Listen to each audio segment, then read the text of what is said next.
రామాయణ ఉత్తరకాండ 49 సర్గ. ఇక్కడ గంగా తీరంలో పరితపిస్తున్న సీతాదేవిని చూసి ఆ ముని బాలకులు ఆ సమాచారాన్ని తీసుకెళ్లి వాల్మీకి మహర్షికి చెప్పారు.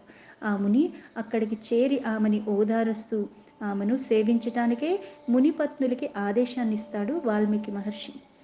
సీతాం రుదంతీం దృష్ట్వా తాం తత్ర వై మునిధారకాః ప్రాద్రవన్యత్ర భగవాన్ ఆస్తే వాల్మీకిర్ ఉక్రదిః. ఆ వన ప్రదేశంలోకి వచ్చిన ముని బాలకులు అక్కడ ఏడుస్తున్న సీతాదేవిని చూశారు. వెంటనే వారు త్వరగా ఆ తపస్సు చేసుకుంటున్న పూజ్యుడైన వాల్మీకి మహర్షి దగ్గరికి పరుగులు తీసుకుంటూ వెళ్ళారు. అభివాద్య మునేహప్మాధో మునిపుత్ర మహర్షయే సర్వం నివేదయామాసు తస్యాస్తు హృదిస్తస్వనం.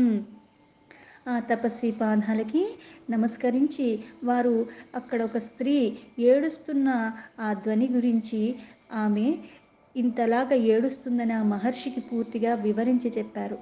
మహాత్మా, మన ఆశ్రమానికి దగ్గరలో వనంలో ఒక స్త్రీ మాకు కనపడింది.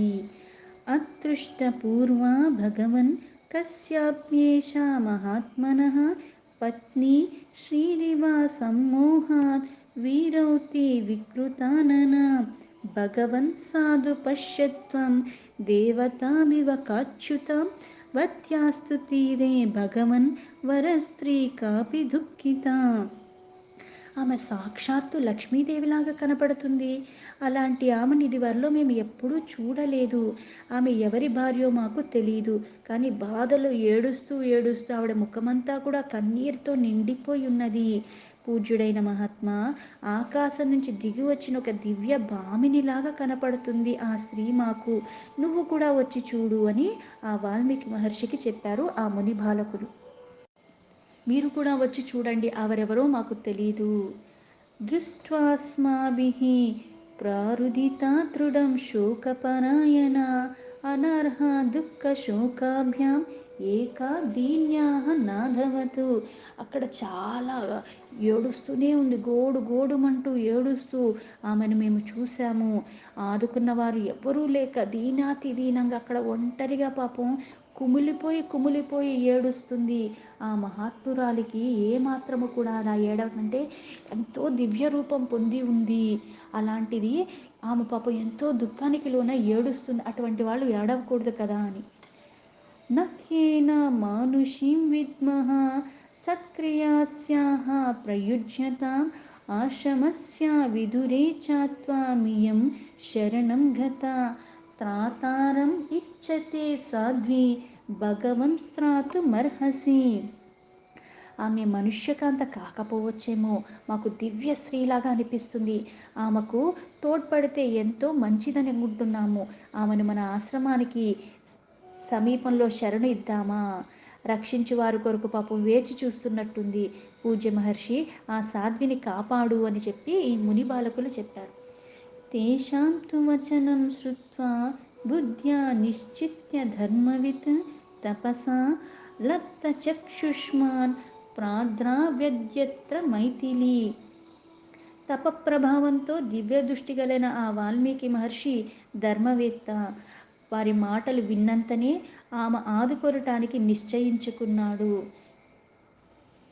తం ప్రయాంతం అభిప్రేత్య శిష్యాహ్యేన మహామతిం తం తు దేశం అభిప్రేత్య కించిత్ పదభ్యాం మహామతిః. వెంటనే ఆ తపస్వి సీతాదేవి ఉన్న ప్రదేశానికి త్వరగా బయలుదేరాడు. అలా వెళుతున్న ఆ మహాత్ముని చూసి శిష్యులు కూడా ఆయన్ని అనుసరించారు.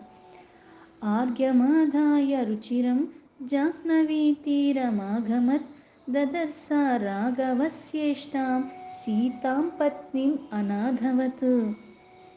ప్రతిభామూర్తి అయిన ఆ మహాముని కొంత దూరం నడిచి వెళ్ళి జాహ్నవి తీరానికి చేరి అక్కడ ఆర్ఘ్య పాద్యాదులకై పవిత్ర గంగా జలముని తీసుకువచ్చి సీతాదేవిని చూసి, అప్పుడు రఘురాముడికి ప్రాణంతో సమానము ఆయన ధర్మపత్ని అయిన ఆ సాధ్వి దిక్కులేని దానిలాగా అక్కడ పడి ఉండి ఏడుస్తూ ఉంది. తాం సీతాం శోకభారార్తం వాల్మీకిర్మునిపుంగవః ఉవాచ మధురాం వాణిం హ్లాదయన్నీవ తేజసా.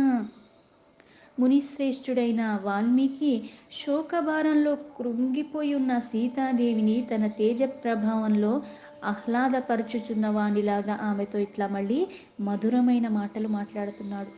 స్నూషా దశరథస్య త్వం రామస్య మహిషీ ప్రియా జనకస్య సూత రాజ్ఞః స్వాగతం తే పతివ్రతే. అమ్మా, నువ్వు శ్రీరాముడి ధర్మపత్నివి, దశరథుడికి కోడలివి, జనక మహారాజు యొక్క కూతురివి, సాధ్వివని, నీకు స్వాగతం, నువ్వు పతివ్రత శిరోమణివి అని చెప్పాడు. ఆయాంతి చాసి విజ్ఞాత మయా ధర్మ సమాధిన కారణం చైవ సర్వం మే హృదయేనోపలక్షితం. తల్లి, నువ్వు ఇక్కడికి వచ్చినట్లు ధర్మ సమాధి దివ్య దృష్టి ద్వారా నేను తెలుసుకున్నాను. నీ రాకకి గల కారణాలన్నీ కూడా నాకు తెలుసు. తవ చైవ మహాభాగే విదితం మమ తత్వతః సర్వం చ విదితం మహ్యం త్రైలోక్యే యద్ధి వర్తతే. మహాత్మురాలా, నీ వృత్తాంతము పూర్తిగా నాకు తెలుసు. ముల్లోకాల్లో జరుగుతున్న విషయాలన్నీ కూడా నా దృష్టికి గోచరిస్తున్నాయి తల్లి. అపాపాం వేద్మి సీతే త్వాం తపోలబ్ధేన చక్షుషా విశ్రబ్ధా భవ వైదేహి సాంప్రతం మయి వర్తసే. అమ్మా సీత, నీ యందు ఎలాంటి దోషము లేదు. నువ్వు పవిత్రరాలివి అనియు తపో మహిమతో నాకు తెలుస్తుంది. వైదేహి, ప్రస్తుతము నీవు నా ఆశ్రయంలో ఉంటూ అని నిశ్చేతంగా హాయిగా ఉండొచ్చమ్మా అని. ఆశ్రమస్య విధురేమి తపస్యాస్తపసి స్థితాః తాస్త్వం వత్సే యథా వత్సం పాలయిష్యంతి నిత్యశః. ఈ దగ్గరలో గల నా ఆశ్రమంలో కొందరు మునిపత్నులు తపశ్చర్యలు చేసుకుంటూ ఉంటారు. అమ్మవారు సర్వదా నిన్ను కన్నబిడ్డలా చూసుకుంటారు. ఇదమార్గ్యం ప్రతిచ్చత్వం విశ్రబ్ద విగతజ్వర యథా స్వగృహమభ్యేత్య విషాదం చైవమాకృతాః. ఇదిగో ఈ ఆర్ఘ్యాన్ని స్వీకరించు తల్లి. ఎలాంటి మనస్తాపం లేకుండా నిర్భయంగా ఉండు. నువ్వు ఈ ఆశ్రమం నువ్వు సొంత ఇంటిగా భావించి ఈ విచారాలన్నిటి నుంచి దూరంగా ఉండు. శుత్వా తు భాషితం సీత మునేః పరమమద్భుతం శిరసా వంద్యా చరణో తదేత్యాహ కృతాంజలిః. తం ప్రయాంతం మునిం సీత ప్రాంజలిః పృష్ఠతో అన్వగాన్.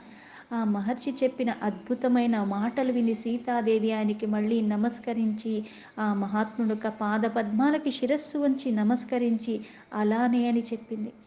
ఆశ్రమానికి వెళ్తున్న ఆ మహర్షిని సీతాదేవి నమస్కరిస్తూ ఆయన వెనక అనుసరించింది. తం దృష్ట్వా మునిమాయాంతం వైదేహ్యా మునిపత్నయః ఉపాజగ్ముః ముధాయుక్తా వచనం చేదబ్రువన్.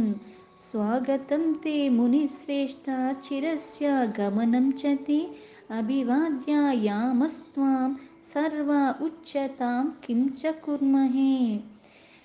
సీతాదేవితో కలిసి వస్తున్న ఆ వాల్మీకి మునిని చూసి మునిపత్నులు వారిని సమీపించి సంతోషంతో ఇలా అన్నారు. మునీశ్వర, మీకు స్వాగతం. చిరకాల తర్వాత మాకు మీ దర్శన భాగ్యం లభించింది. మేమందరం కూడా మీ పాదాలకి నమస్కరిస్తున్నాము. మేము మీకు ఏం చెయ్యాలో ఆజ్ఞాపించండి అని. తాసాం తద్వచనం శ్రుత్వా వాల్మీకిః ఇదమబ్రవీత్ సీతేయాం సమనుప్రాప్త పత్ని రామస్య ధీమతః. ఆ మునిపత్నుల మాట విన్న తర్వాత వాల్మీకి మహర్షి వాళ్లతో ఇలా అన్నారు. తల్లుల్లారా, ఈమె సీతా సాధ్వి, ప్రతిభామూర్తి అయిన శ్రీరామచంద్రు యొక్క ధర్మపత్ని.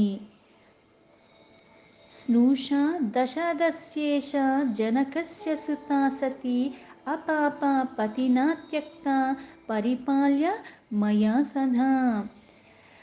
శ్రీరాముడు యొక్క ధర్మపత్నియే కాదు, దశరథ మహారాజు యొక్క కోడలు, జనకుడి యొక్క ముద్దుల బిడ్డ. ఈ సతి నిష్కలంక చరిత్ర కలిగినది. పరమ పుణ్యాత్మురాలు. విధి వశమున పతి నిర్ణయ ప్రభావంతో ఆమె ఇక్కడికి చేరవలసి వచ్చింది. ఇమాం భవత్యః పశ్యంతు స్నేహేన పరమేణ హి గౌరవాన్ మమ వాక్యాశ్చ పూజ్యావోస్తు విశేషతః. సీతాదేవికి చెప్పవలసిన పని లేకుండా ఆయనే అన్నీ చెప్పాడు. ఏదైతే తప్పు చెయ్యకుండా ఇప్పుడు వీళ్ళందరూ అసలు నువ్వు ఎవరు, ఎందుకు వచ్చావంటే కారణం ఏమని చెప్పను, నా మీద ఇలా నిందబడింది అంటే నేను తప్పు చేశాను అందుకు అలా నన్ను వదిలేశారని చెప్పగలదా? నేను ఏవని చెప్పుకోవాలని బాధపడుతున్న ఆవిడకి ఆయనే దివ్య దృష్టితో అంతా తెలుసుకుని నీ పాతివ్రత్యకి కలంకం లేదు తల్లి అని చెప్పి చెప్పటం కూడా రామచంద్రుడొక్క భార్య విధి వశమున. విధి ఎవరినైనా ఎలా అన్నా ఆడిస్తుంది. వాళ్ళు వీళ్ళనైనా రాజైనా నిరుపేదైనా ఎవరైనా సరే విధి ఆడే నాటకానికి అందరూ బలవ్వాల్సిందే. మనం కారణం తెలుసుకుని చేయటానికి నేను ఇలా మారిస్తే అలా అయిపోతుందని అనుకుంటాం, కానీ ఇది చాలా బలమైనది. దానికి ఎవరైనా తల వంచవలసిందే. ఆ సమయానికి ఆ సందర్భానికి మన జీవితంలో జరిగే అతలాకుతలమైపోయేలాగా మార్పులు వస్తూ ఉంటాయి, కానీ ధర్మాన్ని తప్పకుండా దానికి తల వంచినట్టే ఉంచుతాము. అన్నీ సర్దుకుంటాం, అన్నీ స్వీకరిస్తాం. అది ఏదొచ్చినా సరే విధి మనకి ఏది చూపిస్తుందో అవన్నీ తట్టుకుంటూనే దాని నుంచి ఉపశమన మార్గంలో వెళ్ళటానికి, దాని నుంచి భయపడటానికి కాకుండా ఆ భయాలు తొలగించుకుంటూ బయటపడటానికి మళ్ళీ ధర్మాన్ని ఆశ్రయిస్తావు. అంతేకాని మళ్ళీ ఎలాగో నిందపడింది కదా, చెయ్యని దానికి ఎలాగో నింద చేసేసారు, ఇంకా చేస్తే పోయిందేముంది అని ఆలోచించటం అన్నది మళ్ళీ అనర్థాలకి దారి తీస్తుంది. తెలిసి చేసినా తెలియక చేసినా మంచి చేస్తే ఎలా అయితే పుణ్యప్రదం అవుతుందో, తప్పు చేస్తే అలాగే మనకి పాపాలు పెంచుకుంటూ ఉంటాము. కీర్తి వచ్చిందా అపకీర్తి వచ్చిందా అని పక్కన పెడితే మనం నిజంగా చేసింది తప్పు కానప్పుడు, ధర్మాన్ని పట్టుకుని మనం ఉన్నప్పుడు, ఆ సమయానికి మనకు అపకీర్తులు వచ్చినప్పటికీ కూడా మనల్ని నిందించినా సరే బాధ కలుగుతుంది, కానీ ధర్మాన్ని మాత్రం విడవకుండా ఉండాలి. ఈమె నా రక్షణలో ఉంటుంది, మీరందరూ కూడా ఆమెతో వాత్సల్యంతో చేరతీయండి, నా మాట మీద గౌరవించి ప్రత్యేకంగా ఈమెకి సేవలు చెయ్యండి అని చెప్పాడు. ముహుర్ముహుశ్చ వైదేహీం ప్రణిధాయ మహాయసాః స్వామాశ్రమం శిష్యవృతః పునరాయాన్ మహాతపాః. మహాయశస్వి అయిన వాల్మీకి మునిపత్నులతో సీతాదేవి గురించి చెప్పి ఆవిడ్ని వాళ్ళకి అప్పగించి వారితో మరీ మరీ చెప్పాడు. ఆవిడ్ని జాగ్రత్తగా చూసుకోమని, ఆవిడికి సరిగ్గా సేవలు చేయమని, వాత్సల్యంతో ప్రేమతో ఆదరించమని. తర్వాత ఆ మహాతపస్వి శిష్యులతో కలిసి తిరిగి తన ఆశ్రమానికి చేరుకున్నారంటే ఇక్కడ అంతా కూడా వాల్మీకి ఆశ్రమం చుట్టుపక్కలే, కాకపోతే ముని భార్యలకి ఆడవాళ్ళకి విడిగా మళ్ళీ ఉండేది. వాళ్ళు తపస్సులు చేసుకునే ఉంటున్నారు, వాళ్ళు ఆ జీవన విధానంలోనే ఉంటారు, కాకపోతే మళ్ళీ విడివిడిగా ఉండేవి. అందుకని ఈయన ఆశ్రమానికి చేరుకున్నాడు. దీంతో వాల్మీకి మహర్షి విరచితమైన ఆది కావ్యమైన శ్రీమద్ రామాయణంలో ఉత్తరకాండలో 49 సర్గా సంపూర్ణం.